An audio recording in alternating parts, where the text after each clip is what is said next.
What's up, y'all? This is your boy Eddie Jackson. Welcome back to the Drop That Podcast.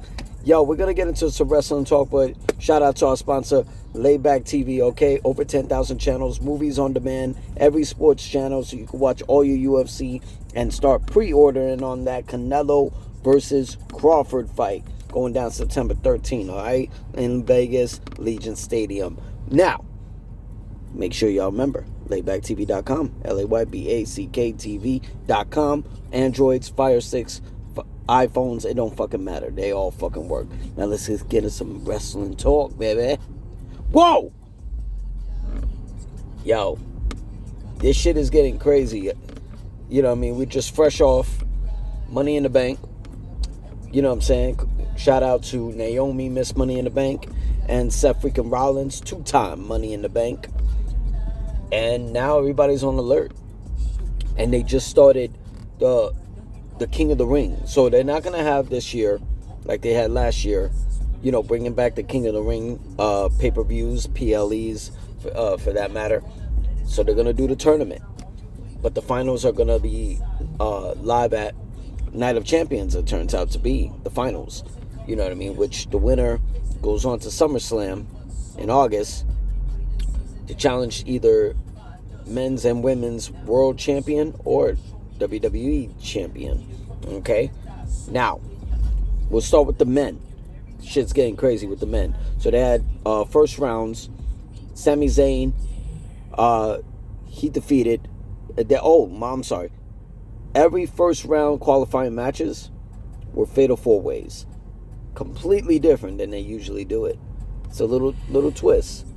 And it's like everybody in the damn match. So they had Sami Zayn is now in the semifinals. He defeated Penta, Braun Breaker with the help of LA Knight, and IC champion Dominic Mysterio.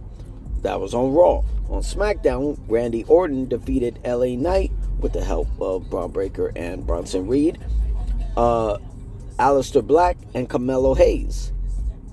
And then over on the other bracket, Cody Rhodes defeated Damian Priest, Andrade, and Shinsuke Nakamura, and Jey Uso with the help of every fucking body. You name it. LA Knight, Penta. Jey Uso was the last remaining addition to the tournament due to the fact he lost the World Heavyweight Championship last week. He defeated Sheamus, Rusev, and Bronson Reed. So now our semifinals, and we're going to get into Jay, when it comes down to his loss to Gunther. But here's the bracket. Everybody's a fucking babyface. I like it, actually. I like it. We got Cody Rhodes taking on his boy, his brother and tag team partner, as well as former tag team championship partner, Jey Uso. Yes. Cody versus Jey Uso. That's going to be interesting. And over on the other side, it's Sami Zayn taking on the Viper, Randy Orton. Now, here is... I have a what I want, and then I have a what I think. Okay? What I want Randy Orton versus Cody at the finals. They've been itching and clawing and teasing that match. Best friends, mentor, legacy, when they were in the faction. So it's, I think I want Orton versus Rhodes in the finals. What I think we're going to get,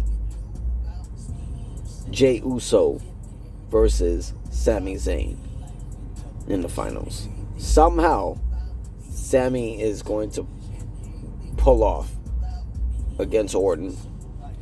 And I think with help of Seth, Seth finally attacks Cody. And Jay's going to advance. And I have Jay winning.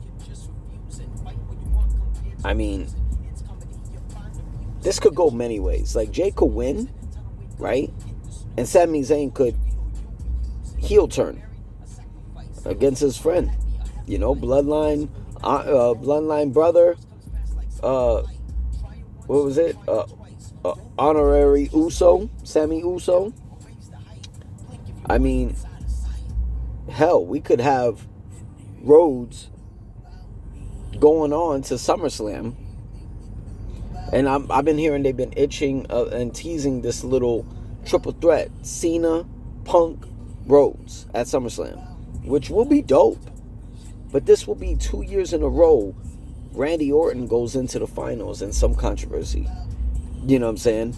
This could go so many fucking ways. But I love it that I can't figure it out. Because it's baby faces versus baby faces. You know what I mean?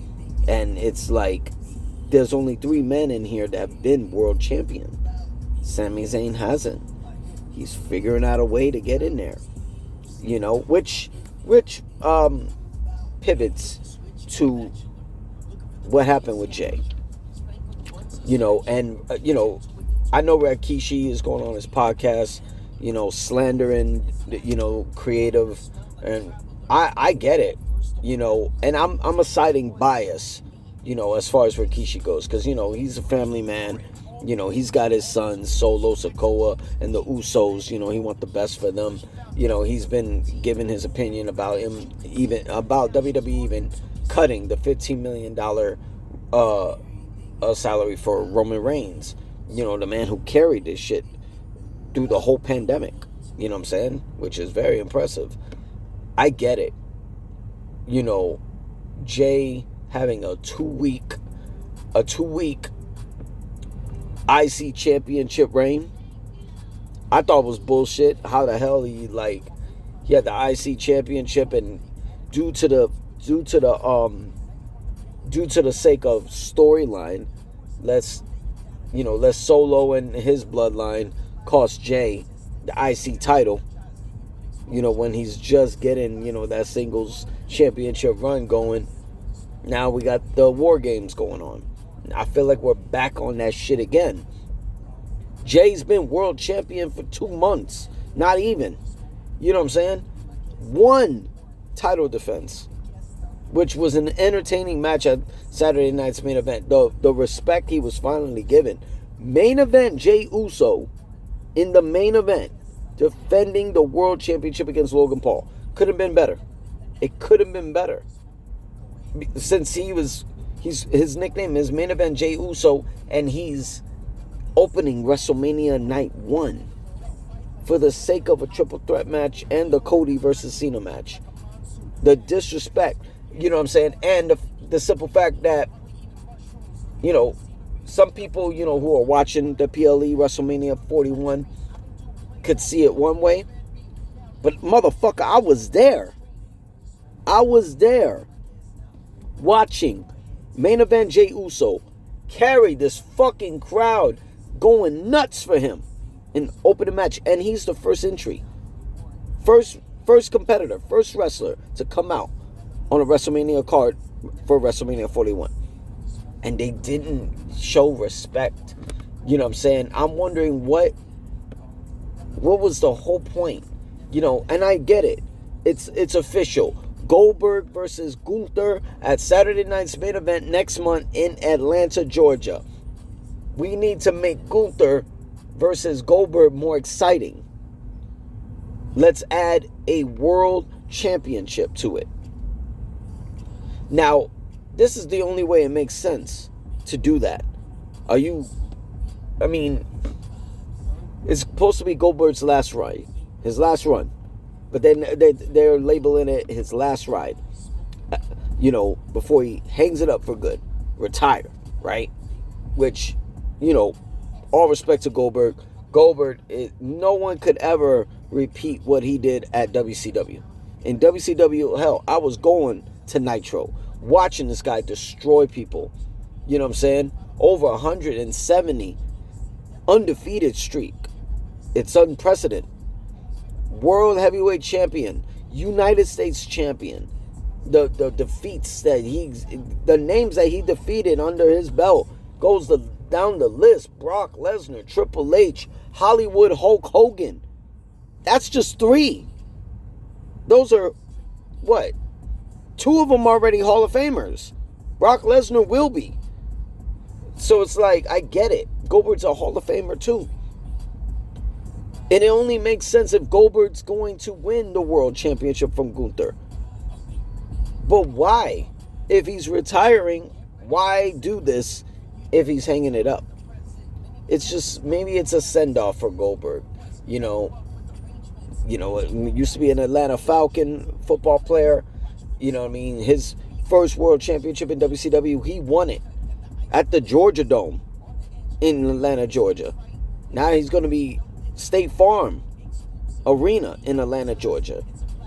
It just seems a bit much to literally tarnish Jey Uso's title run. Like, I thought he was going to go all the way to SummerSlam at least.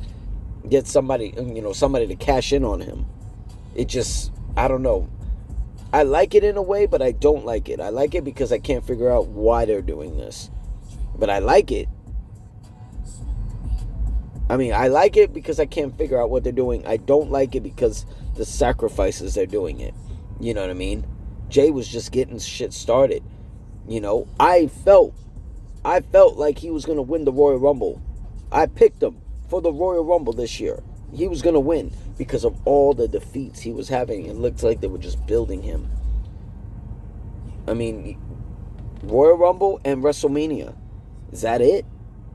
A little respect, man, to this guy. You know what I'm saying? I'm just saying. I'm 50% with Rikishi on this one. But let's not slip out and leave out the women. You know what I mean? Let's show some respect to the women. We got the Queen of the Ring. All right. So Roxanne Perez defeated Rhea Ripley, Cara Zane, and Liv Morgan.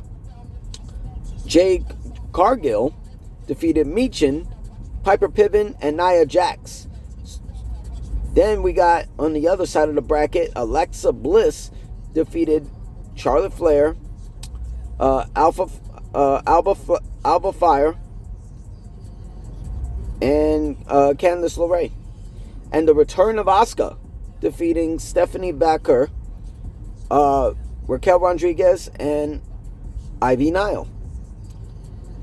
I didn't see this one coming.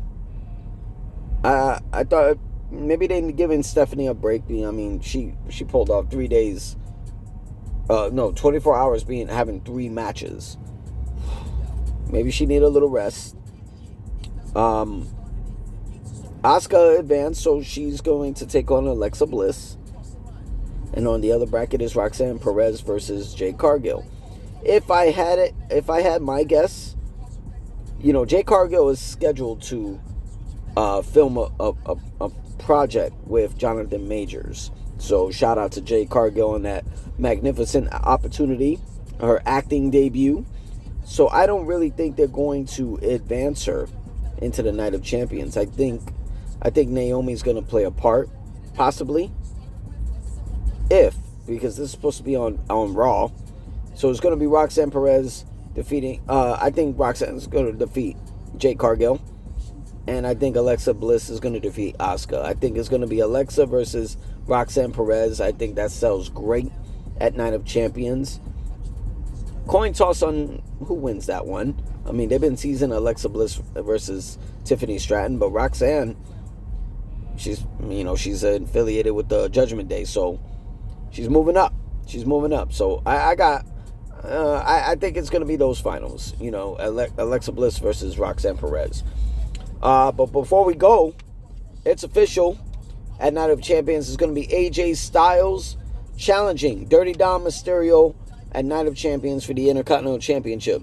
Second match so far for Night of Champions, along with John Cena versus CM Punk for the undisputed WWE title. And next week on Raw, it's the Women's IC Championship. Bayley challenging Becky Lynch.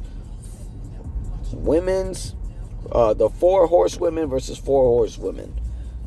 Which, that's going to be interesting, because it looked like we're leading to a triple threat match with Bayley, Becky, and Laura Valkyria, possibly for either Saturday night's main event or SummerSlam. I would have to say a Saturday night's main event, because that's a little far to be trying to drag that triple threat. But that's going to be interesting. Bayley coming back for that IC title. But we'll see what happens on SmackDown now that we got our Queen of the Ring and King of the Ring brackets already set. So I'm your boy Lee Jackson. So drop that podcast. Make sure y'all subscribe, like the page. You already know what to do. Make sure and leave some comments. You know what I'm saying? If you agree to disagree, motherfucker. See y'all soon. All right? Y'all be safe. Peace.